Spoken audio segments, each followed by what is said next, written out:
Hi, hello. This is your Pawanji from PS Academy OIT, KSET 2025 Life Sciences. Today, I am come up with another chapter, System Physiology in Animals. This is also very important chapter.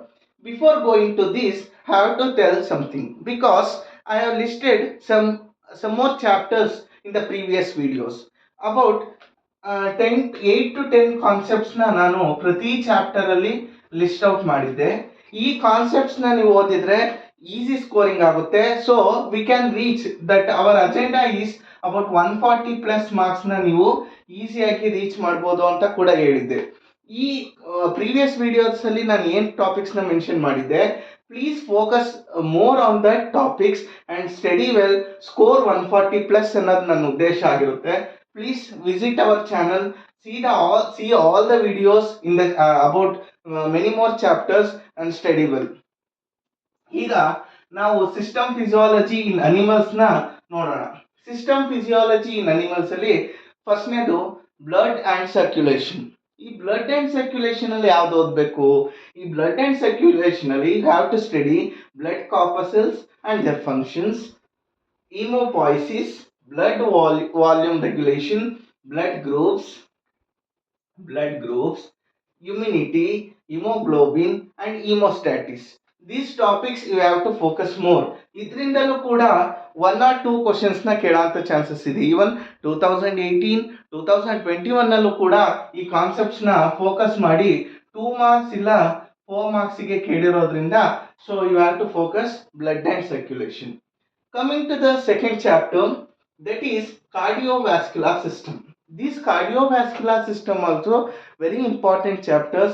ಏನು ಈ terminologies ಬರುತ್ತೆ ಮತ್ತೆ ಅದರಲ್ಲಿ ಏನೇನಾಗುತ್ತೆ, ಯಾವ system ಆಗುತ್ತೆ, ಯಾವ process ಆಗುತ್ತೆ, you have to focus. ಅದರಲ್ಲಿ ಸ್ಟ್ರಕ್ಚರಲ್ ಬರೋ ಅಂಥ ಟರ್ಮಿನಾಲಜೀಸು, ವರ್ಡ್ಸು, ಆಮೇಲೆ ಎಲ್ಲೆಲ್ಲಿ ಏನೇನು ಪ್ರೋಸೆಸ್ ಆಗುತ್ತೆ ಇದನ್ನ ನೀವು ಫೋಕಸ್ಡ್ ಆಗಿ ನೋಡ್ಕೋಬೇಕು.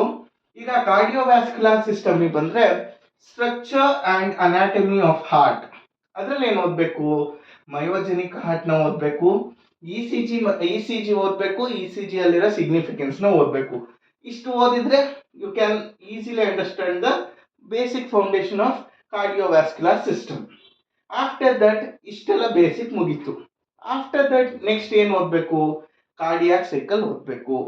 ಕಾರ್ಡಿಯಾಕ್ ಸೈಕಲ್ ಅಲ್ಲಿ ಬರೋಂಥ ಪ್ರೋಸೆಸ್ನ ಓದಬೇಕು, ಅದ್ರಲ್ಲಿ ಬರೋಂಥ ಟರ್ಮಿನಾಲಜೀಸ್ನ ಓದಬೇಕು. ಹಾರ್ಟ್ ಆಸ್ ಎ ಪಂಪ್, ಇದು ಸುಂದರವಾದ topic. Heart as A pump, ಈ ಹಾರ್ಟ್ ಆಸ್ ಎ ಪಂಪ್ನ ಹೆಂಗೆ ಆ ರೆಗ್ಯುಲೇಷನ್ ಆಗುತ್ತೆ, ಆ ಫೇಸ್ ಮೇಕರ್ ಹೆಂಗ್ ಮೆಕ್ಯಾನಿಸಮ್ನ ಮಾಡುತ್ತೆ, ಇದನ್ನ ಹಾರ್ಟ್ ಆಸ್ ಎ ಪಂಪಲ್ಲಿ ನೀವು ಸ್ಟಡಿ ಮಾಡಬೇಕು. ಅದರಲ್ಲಿ ಬರುವಂಥ ಎಲ್ಲ ಮೆಕ್ಯಾನಿಸಮ್ಸು ಕೂಡ ಎಲ್ಲಿಂದ ಎಲ್ಲಿಗೆ ಬ್ಲಡ್ ಫ್ಲೋ ಆಗುತ್ತೆ, ಹೇಗಾಗುತ್ತೆ, ಇದನ್ನ ಕಾನ್ಸಂಟ್ರೇಟ್ ಮಾಡಬೇಕು. ಮತ್ತೆ ಬ್ಲಡ್ ಪ್ರೆಷರ್, ಇದು ಕೂಡ ಇಂಪಾರ್ಟೆಂಟ್ ಕಾನ್ಸೆಪ್ಟು. ಇದರಲ್ಲಿ ಬೇಸಿಕ್ ಒಂದು ಕ್ವಶನ್ನ ನಿಮಗೆ ಕೇಳೋಂಥ ಚಾನ್ಸಸ್ ಇದೆ. ಈ ಕಾರ್ಡಿಯೋವ್ಯಾಸ್ಕ್ಯುಲರ್ ಸಿಸ್ಟಮ್ನ ಕಂಪ್ಲೀಟ್ ಮಾಡಾದ್ಮೇಲೆ then you have to focus on the respiratory system. Respiratory system ಅಲ್ಲಿ ಏನು ಮಾಡಬೇಕು?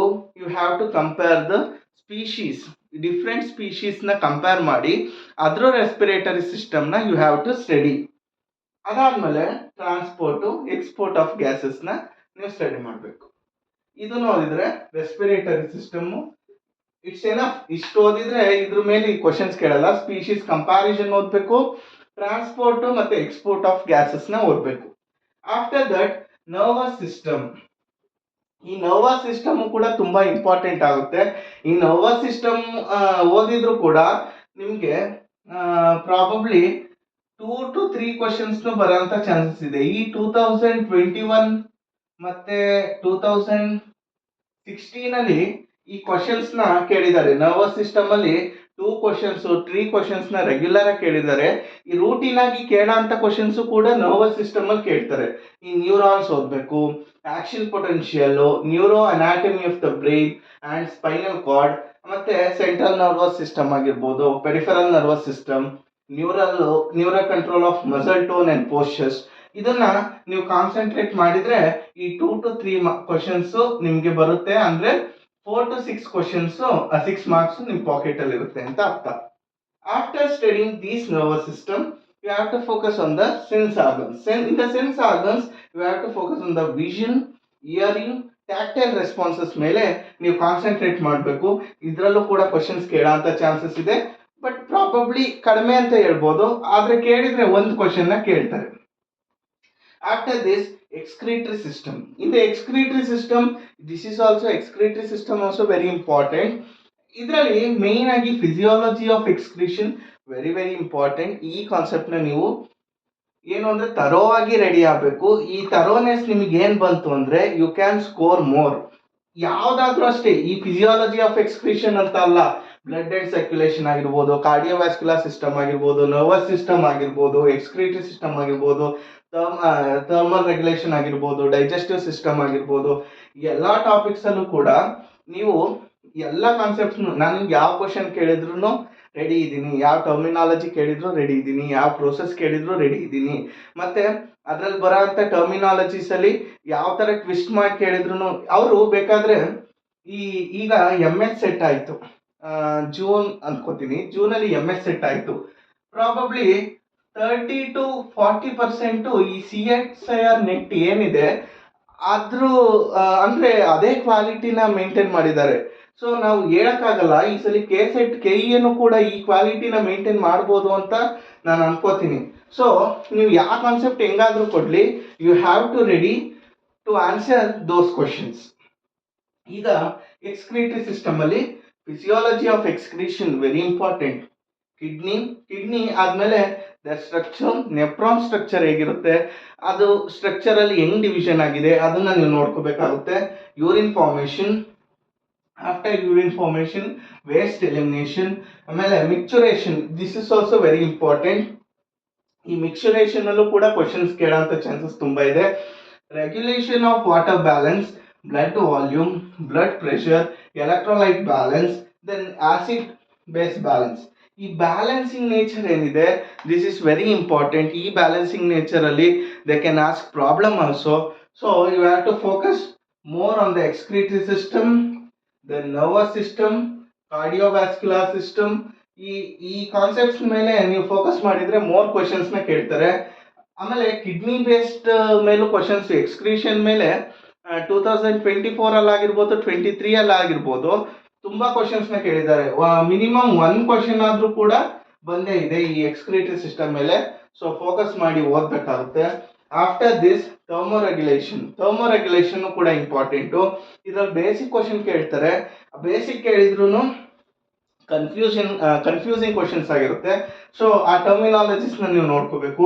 Mechanism of body temperature regulation, acclimatization, ಈ ಕಾನ್ಸೆಪ್ಟ್ಸ್ನ ನೀವು ಥರ್ಮೋರೆಗ್ಯುಲೇಷನ್ ಅಲ್ಲಿ ನೋಡ್ಕೋಬೇಕಾಗುತ್ತೆ. After this, stress and adaptation. Stress and adaptation ಅಲ್ಲಿ you have to study general physiological responses to stress. ನೀವು ಪ್ರೀವಿಯಸ್ ಚಾಪ್ಟರ್ಸ್ ಅಲ್ಲಿ ಆಕ್ಸಿಡೇಟಿವ್ ಸ್ಟ್ರೆಸ್ ಆಗಿರ್ಬೋದು, ಮತ್ತೆ ಹೈಪರ್ ರೆಸ್ಪಾನ್ಸ್ ರಿಯಾಕ್ಷನ್ಸ್ ಆಗಿರ್ಬೋದು, ಇವನ್ನೆಲ್ಲ ನೋಡಿದ್ದೀರಾ. ಇಲ್ಲೇನು ಅಂದರೆ ಜನರಲ್ ಫಿಸಿಯೋಲಾಜಿಕಲ್ ರೆಸ್ಪಾನ್ಸಸ್ ಟು ಸ್ಟ್ರೆಸ್ನ ನೀವು ನೋಡ್ಕೋಬೇಕಾಗುತ್ತೆ. ಆಮೇಲೆ ಅದು ರಿಲೇಟೆಡ್ ಟು ಅನಿಮಲ್ಸ್. ಇನ್ನು ಪ್ಲಾಂಟ್ಸ್ಗೆ ಬಂದರೆ ನಿಮ್ಗೆ ಗೊತ್ತು, ಆಕ್ಸಿಡೇಟಿವ್ ಸ್ಟ್ರೆಸ್ ಆಗಿರ್ಬೋದು, HSPs ಆಗಿರ್ಬೋದು, ಈಟ್ ಸ್ಟ್ರೆಸ್ ಪ್ರೋಟೀನ್ಸ್ ಆಗಿರ್ಬೋದು, ಇವ್ರ ಮೇಲೆ ಕಾನ್ಸಂಟ್ರೇಷನ್ ಮಾಡಬೇಕು. ಇನ್ನು ಡೈಜೆಸ್ಟಿವ್ ಸಿಸ್ಟಮಿಗೆ ಬಂದರೆ this is also one of the important concept ಅಂತ ಹೇಳ್ಬೋದು. ತುಂಬ ಕ್ವಶನ್ಸ್ ಎನ್ಸೈಮ್ಸ್ ಮೇಲೆ ತುಂಬ ಕ್ವಶನ್ನ ಕೇಳೋಂಥ ಚಾನ್ಸಸ್ ಇದೆ. So enzymes you have to focus more in the digestive system. In the digestive system, you have to study digestion, absorption, energy balance and BMR, basal metabolic rate na ನೀವು ನೋಡ್ಕೋಬೇಕಾಗುತ್ತೆ. Basal metabolic ರೇಟ್ನ. ಆಮೇಲೆ endocrinology ಮತ್ತು reproduction. Endocrinology and reproduction ಕೂಡ ತುಂಬ important ಆಗಿರೋ topic. ಇದರಲ್ಲಿ endocrine gland ಆಗಿರ್ಬೋದು, hormone mechanism ಆಗಿರ್ಬೋದು, disease, particularly disease ಅಂತ ಬಂದರೆ ಡಯಾಬಿಟೀಸ್ ಆಗಿರ್ಬೋದು, ಥೈರಾಕ್ಸಿನ್ ಡಿಸೀಸ್ ಆಗಿರ್ಬೋದು. ರಿಪ್ರೊಡಕ್ಟಿವ್ ಪ್ರೊಸೆಸ್ಸಲ್ಲಿ you have to focus more on the gametogenesis, ovulation, neuro endocrine regulation. ಇದ್ರ ಮೇಲೆ ನೀವು ತುಂಬ ಫೋಕಸ್ ಮಾಡಬೇಕು. ಹಾರ್ಮೋನಲ್ ರೆಗ್ಯುಲೇಷನ್ ಆಗಿರ್ಬೋದು, ಪರ್ಟಿಕ್ಯುಲರ್ ಆಗಿ ಇಂಥ ಹಾರ್ಮೋನಲ್ಲಿ ಯಾವ ಡಿಸೀಸ್ ಕಾಸ್ ಆಗುತ್ತೆ, ಮತ್ತು ಈ ಹಾರ್ಮೋನ್ನ ಏನಂತ ಕರೀತಾರೆ, ಮತ್ತು ಈ ಹಾರ್ಮೋನ್ಸಲ್ಲಿ ಯಾವ್ಯಾವ ಮೆಕ್ಯಾನಿಸಮ್ಸ್ ಆಗುತ್ತೆ, ಈ ಹಾರ್ಮೋನ್ಸಲ್ಲಿ ಡಿಫ್ರೆಂಟ್ ಡಿಸೀಸಸ್ನ ಕೊಟ್ಟು this is cause, this is due to which hormone, ಈ ಥರನೂ ಕ್ವಶನ್ಸ್ ಕೇಳ್ಬೋದು. So endocrinology is very important chapter. So focus ನೀವು ಎಂಡೋಕ್ರೈನಾಲಜಿಗೂ ಕೂಡ ತುಂಬ ಚೆನ್ನಾಗಿ ಕೊಡಬೇಕು. ಈ ಸಿಸ್ಟಮ್ ಫಿಸಿಯಾಲಜಿಲಿ ಈ 10 ಟಾಪಿಕ್ಸ್ ಏನಿದೆ, you have to study well.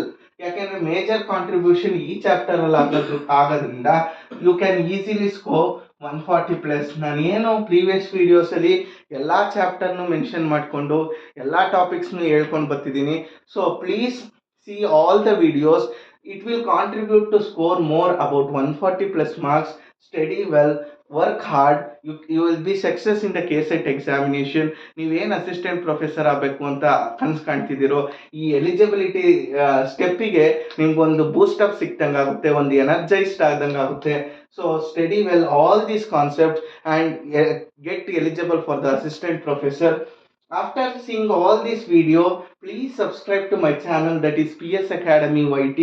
Like, share, comment it in the comment section. I'll see you in the next video. Thank you.